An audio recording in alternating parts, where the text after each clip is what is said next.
नमस्कार दोस्तों, मैं हूं आशीष और आप देख रहे हैं एएसएम यानी कि आशीष स्टडी मिशन। तो दोस्तों, हिस्ट्री का क्रैश कोर्स चल रहा है जिसमें हमने 2 लेक्चर्स अटेंड किए हैं, जिसमें पहला है अरबों का आक्रमण, दूसरा है तुर्क में गजनवी साम्राज्य का भारत पर आक्रमण। अब तुर्क के दूसरा आक्रमण जो कि गौरी साम्राज्य के अंतर्गत हुआ था, आज हम उसको समझने की कोशिश करेंगे तथा यह भी समझने की कोशिश करेंगे कि गौरी और गजनवी वंश आपस में संबंधित कैसे हैं और ये दोनों अलग कैसे हुए और आखिरकार शहाबुद्दीन मोहम्मद गौरी के अंतर्गत भारत पर हमले क्यों होते हैं, उसका क्या परिणाम रहा। ये सारी चीजें आज हम इस वीडियो में गौर साम्राज्य या फिर जो संसवनी वंश के भी नाम से जाना जाता है, कहीं कहीं ये पूछ देगा कि संसवनी वंश कौन सा है, तो वो होता है गौर साम्राज्य या गौरी साम्राज्य, उसी को संसवनी वंश कहते हैं। तो आज हम ये समझने की कोशिश करेंगे कि इसके अंदर क्या क्या प्रमुख घटनाएं हैं जो कि हमारे एग्जाम पॉइंट ऑफ व्यू से बहुत ज्यादा जरूरी हैं। ये सारी चीजें आज समझने की कोशिश करेंगे दोस्तों। तो आशीष स्टडी मिशन में आप लोगों का बहुत स्वागत है और आइए शुरू करते हैं। तो जैसा कि मैंने बताया था दोस्तों, सबसे पहले जो चीज हमें समझनी है वो आपस में रिलेट करना है संबंध को, गजनवी गौरी से कैसे जुड़े थे। जैसा कि हमने पहले देखा दोस्तों कि गजनवी ने आक्रमण किया, उसका उद्देश्य था आक्रमण करने का सिर्फ एक उद्देश्य था, धन की लूटपाट। वो बहुत सारा धन लूटता है और 1030 ईस्वी में उसकी मृत्यु हो जाती है। लेकिन और उसने दोस्तों बहुत बड़ा राज्य विस्तार भी किया था, लेकिन जो उसके बाद के उत्तराधिकारी थे वो उतने सक्षम नहीं थे जो गजनवी वंश को आगे बढ़ा पाए जैसे कि महमूद गजनवी ने बढ़ाया था। तो इसी कारण महमूद गजनवी यानी गजनवी साम्राज्य धीरे धीरे अपने विघटन की ओर बढ़ता है। अब वहां पे दो वंश निकलते हैं, यानी कि मध्य एशिया में यह साम्राज्य था जो अफगानिस्तान तक, मुल्तान तक, बहुत दूर तक फैला हुआ था। वहां से 2 वंश का जन्म होता है। ये 2 वंश याद रखिए दोस्तों, बहुत इंपॉर्टेंट है। पहला था ईरान में ख्वारिज्म साम्राज्य और दूसरा था अफगानिस्तान में गौर साम्राज्य। पहला क्या था? ईरान में ख्वारिज्म साम्राज्य और दूसरा क्या था? अफगानिस्तान में गौर साम्राज्य। ये 2 वंश की नींव पड़ती है जो अभी किसके अंतर्गत कार्य कर रहे थे? महमूद गजनवी यानी गजनवी साम्राज्य के अंतर्गत कार्य कर रहे थे। जैसे जैसे इन लोगों ने देखा कि गजनवी साम्राज्य धीरे धीरे कमजोर हो रहा है, जैसे जैसे ये लोग देखे कि अब गजनवी साम्राज्य का जो चरम वाला जो सीमा होती है वो धीरे धीरे कम हो रही है, यानी कि अपने विनाश की तरफ जा रहा है, तो इन लोगों ने अपने आप को धीरे धीरे स्वतंत्र कर लिया। अब ये वंश से राज्य में आए, राज्य से ये लोग साम्राज्य बनाने लगे। अब ये लोगों ने क्या किया? युद्ध करना शुरू किया, आक्रमण करना शुरू किया और अपने राज्य का विस्तार शुरू कर दिया और अपने आप को स्वतंत्र घोषित कर दिया। किन्होंने? ख्वारिज्म साम्राज्य और गौर साम्राज्य, इन 2 साम्राज्यों ने। दोस्तों, जैसे कि अब गौरी साम्राज्य की बात करें, क्योंकि भारत में आक्रमण गौर साम्राज्य ने किया था और यह हमारे एग्जाम पॉइंट ऑफ व्यू से बहुत ज्यादा जरूरी है। तो गौर साम्राज्य जैसे ही अगल बगल के राज्य पे आक्रमण कर रहा था और उन्हें कब्जा कर रहा था, उधर ख्वारिज्म साम्राज्य भी मध्य एशिया, पश्चिम एशिया में हर तरफ आक्रमण करके राज्य विस्तार कर रहा था। तो गौर साम्राज्य जैसे ही सोचता है कि चले मध्य एशिया में हम आक्रमण करें, कुछ राज्य को अपने अंदर मिलाएं, तो वहां पे ख्वारिज्म साम्राज्य ने इन्हें रोक दिया। यानी कि अब 2 साम्राज्य थे भाई। ख्वारिज्म साम्राज्य भी बहुत शक्तिशाली था, तो उन्होंने क्या किया? इनके इच्छाओं के बीच में बाधा प्रकट कर दी, इन लोगों को आगे बढ़ने से रोक दिया। अब आखिरकार जब ये मध्य एशिया, पश्चिम एशिया की तरफ जा नहीं सकते थे, तो इन्होंने किधर देखा? भारत की तरफ। भारत के पास संपदा भी था। लेकिन दोस्तों, यहां पे गौर साम्राज्य का एक ही मकसद था भारत पे आक्रमण करने का, वो था राज्य विस्तार, यानी कि साम्राज्य बनाना, यानी कि कब्जा करना और इस्लाम धर्म की स्थापना करना और साम्राज्य विस्तार करना। तो इन लोगों ने साम्राज्य विस्तार किया। अब दोस्तों, गौर साम्राज्य की जो स्थापना करता है या गौर साम्राज्य का जो संस्थापक या फिर पहला शासक था कुतुबुद्दीन हसन। ये नाम ध्यान दीजिएगा, ये कभी भी क्वेश्चन में पूछा जाता है और बहुत बार पूछा गया है कि गौर वंश का या फिर गौर साम्राज्य का संस्थापक कौन है? कुतुबुद्दीन हसन। अब इन्हीं के 6 बेटे थे दोस्तों, यानी कुतुबुद्दीन के 6 बेटे थे। अब उन 6 बेटों में साम्राज्य का बंटवारा होता है, यानी कि एक बड़ा सा साम्राज्य गौर साम्राज्य। अब 6 बेटे हैं, 6 पार्ट में बंट गया। लेकिन इनका सबसे लायक बेटा जो था वो था शहाबुद्दीन मोहम्मद गौरी। कौन था? शहाबुद्दीन मोहम्मद गौरी। तो ये क्या था? ये गौर साम्राज्य पे बैठा 1173 ईस्वी में। 1173 में ये गौड़ साम्राज्य पे बैठा और उसे आगे बढ़ाने की प्रतिष्ठा हासिल की। तो इन्होंने क्या किया कि अब जैसे ही 1173 में बैठते हैं, इनका टाइम पीरियड जो था 1173 से 1206 था। इन्होंने भारत पर पहला आक्रमण किया 1175 में, भारत पर पहला आक्रमण किया मुल्तान पर 1175 में। यहां पे ये बहुत आसानी से जीत गए। तो दोस्तों जैसा कि हम सभी जानते हैं कि जब कोई आक्रमण करता है, एक राज्य जीत लेता है तो उत्साह उतना ही बढ़ जाता है। तो यहां पे मोहम्मद गौरी, शहाबुद्दीन मोहम्मद गौरी का उत्साह बहुत ही बढ़ गया, यानी कि अपने चरम पे पहुंच गया। अब इन्होंने सोचा कि मैंने तो बहुत आसानी से मुल्तान को जीत लिया है और आगे भी बढ़ता हूं, आगे भी जीत लेता हूं। तो इन्होंने दूसरा आक्रमण किया दोस्तों, दूसरा आक्रमण किया इन्होंने ये सोच के कि बहुत आसानी से जैसे ही मुल्तान को जीत लिया वैसे अगला भी जीत ले। दूसरा आक्रमण किया इन्होंने किसके ऊपर? गुजरात के ऊपर। दूसरा आक्रमण गुजरात के ऊपर किया जहां पे चालुक्यों का शासन था, जहां पे चालुक्य का शासन था। उस समय वहां का राजा था भीम द्वितीय, यानी कि दूसरा आक्रमण हुआ है गुजरात पे। चालुक्य शासक थे, वहां के राजा था भीम द्वितीय 1178 में। पहला 1175 में मुल्तान पे, दूसरा 1178 में किस पे? गुजरात पे दोस्तों। चालुक्य शासक था भीम द्वितीय। और यहां पे क्या होता है दोस्तों, बहुत ही बुरी तरीके से, यहां पे बहुत ही बुरी तरीके से भीम द्वितीय ने मोहम्मद गौरी को हरा दिया। यहां पे उनकी ऐसी हालत हो गई कि उनको अपनी जान बचा के भागना पड़ा, अपनी जान बचा के भागना पड़ा। जिसमें एक बताया जाता है कि एक खिलजी कोई घुड़सवार था जिसने इनकी जान बचाई थी मोहम्मद गौरी की।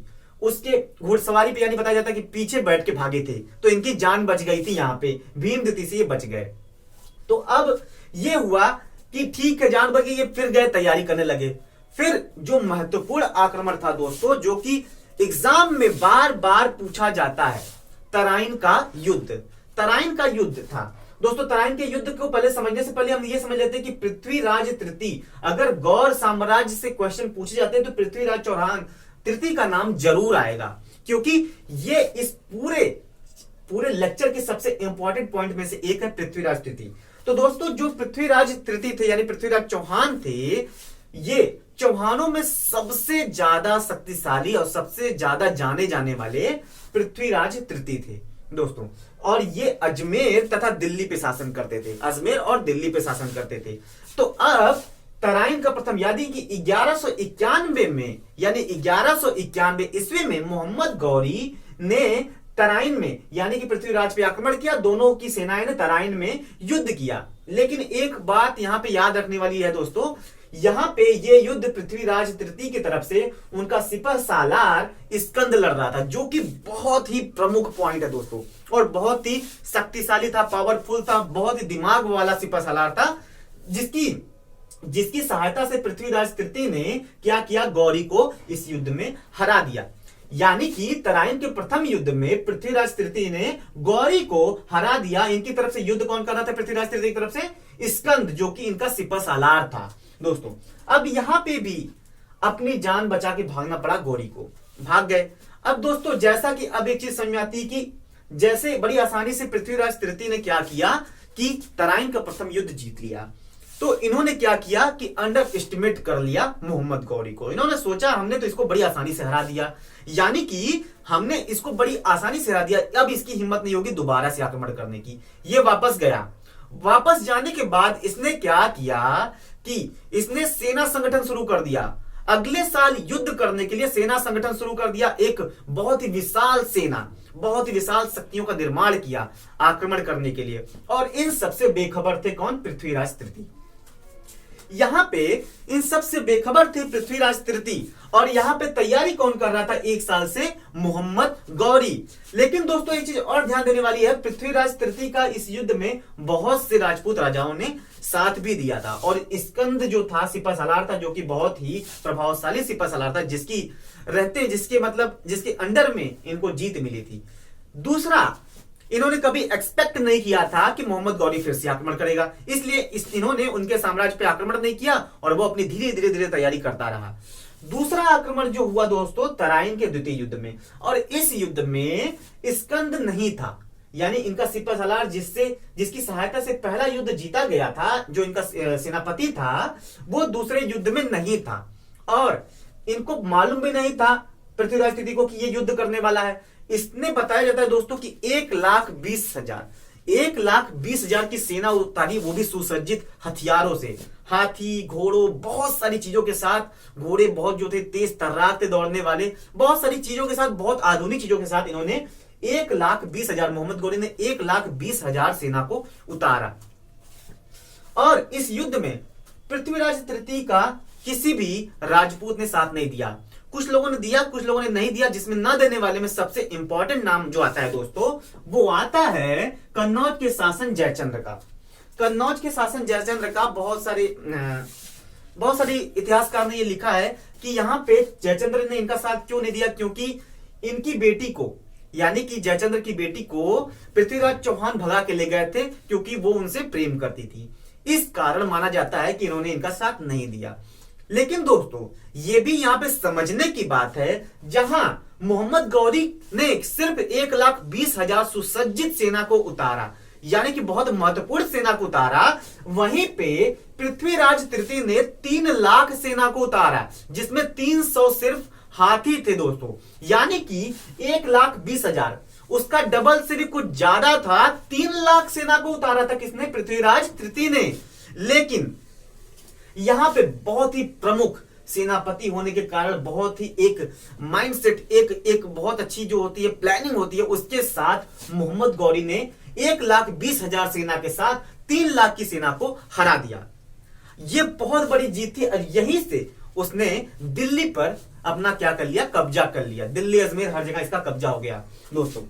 तराइन का द्वितीय युद्ध हुआ था 1192 में पृथ्वीराज तृतीय के बीच में और गौरी के बीच में, जिसमें विजित कौन हुआ? इसमें विजित हुआ मोहम्मद गौरी, जो कि सिर्फ 1,20,000 सेना के साथ जीत गया।